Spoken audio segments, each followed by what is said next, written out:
Bonjour, je m'appelle Victoria Flavian, je suis auteure, compositrice, interprète et j'ai tourné mon premier clip il y a un peu plus d'1 an dans les studios Walby. Peut-être on peut commencer par parler de ta carrière. Tu as commencé en tant qu'artiste, c'est ça? Ça fait un peu plus de 2 ans que j'ai commencé mon projet artistique. Je fais de la pop française et j'ai déjà sorti 5 singles sur les plateformes et je vais sortir un EP en février. Pourquoi est-ce que tu as décidé de te lancer dans la réalisation? Mon premier single est sorti il y a un peu plus d'1 an et je sais que je voulais un visuel pour ce single. Je voyais très bien comment je voulais le visuel et quand on est artiste indépendant, il y a beaucoup de choses qu'on doit commencer à faire un peu seul.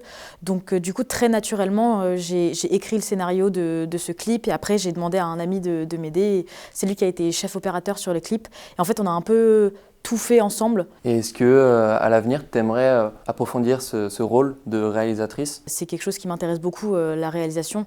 Surtout parce que je trouve que ça va très bien avec le travail de la musique. Quand on écrit des chansons, les visuels en fait se font tout de suite dans nos têtes. Et c'est vrai que toucher à la réalisation, c'est toucher à l'image et donc c'est un peu plus maîtriser son image. Est-ce que tu as une méthode en particulier pour, par exemple, écrire le scénario, diriger la réalisation? Pour moi, la première étape, c'est vraiment de constituer le dossier. Donc ça commence par vraiment écrire le clip. Il me faut la musique en boucle pour savoir un peu plan par plan ce que je veux. Et après, de manière générale, quelle ambiance je veux, aller chercher beaucoup de refs. Et après, constituer son dossier vraiment à partir de quelle image tu veux sur le clip et de savoir un peu quelle histoire tu veux raconter. Après, c'est tout de suite savoir bien s'entourer en fait. Est-ce que tu penses qu'en tant qu'artiste, l'apport d'un clip, c'est de nos jours nécessaire dans la DA, dans la direction artistique? Plus forcément dans le format clip, mais du moins le visuel est nécessaire. Mais c'est vrai qu'aujourd'hui avec les formats Reels de Instagram et les formats TikTok, on n'a plus forcément besoin d'avoir un clip comme à l'ancienne sur YouTube, mais plusieurs capsules sur un son de 30 secondes, 1 minute.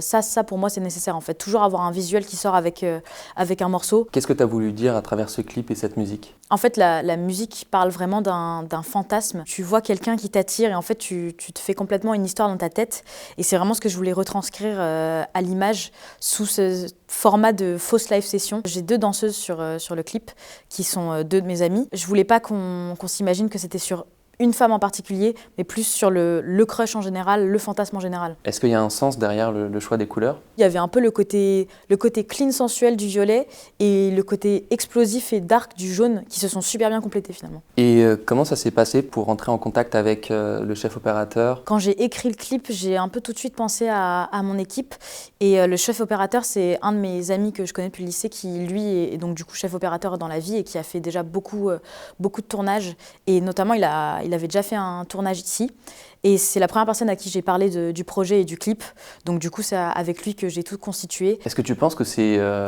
important pour toi justement d'aller chercher des gens dans ton entourage pour la réalisation de tes projets? Surtout les artistes indépendants, quand on commence, en fait on a besoin de s'entourer, on n'a pas forcément le budget pour et en fait il y a plein de personnes qui peuvent nous aider sur plein de projets différents. Qu'est-ce que tu en as pensé de ce premier tournage? Tout s'est vraiment bien passé parce qu'il y avait une bonne ambiance, que tout le monde savait un peu ce qu'il avait à faire. On avait aussi de l'aide de Juliette, la technicienne lumière qui était là. Mon chef opérateur, moi et Juliette, on a pu travailler à 3 ensemble et j'ai pu diriger correctement parce que j'étais dans un cadre qui était déjà très bienveillant et très efficace. Donc ça, c'était super. Rentrer sur un plateau qu'on ne connaît pas, c'est toujours déstabilisant.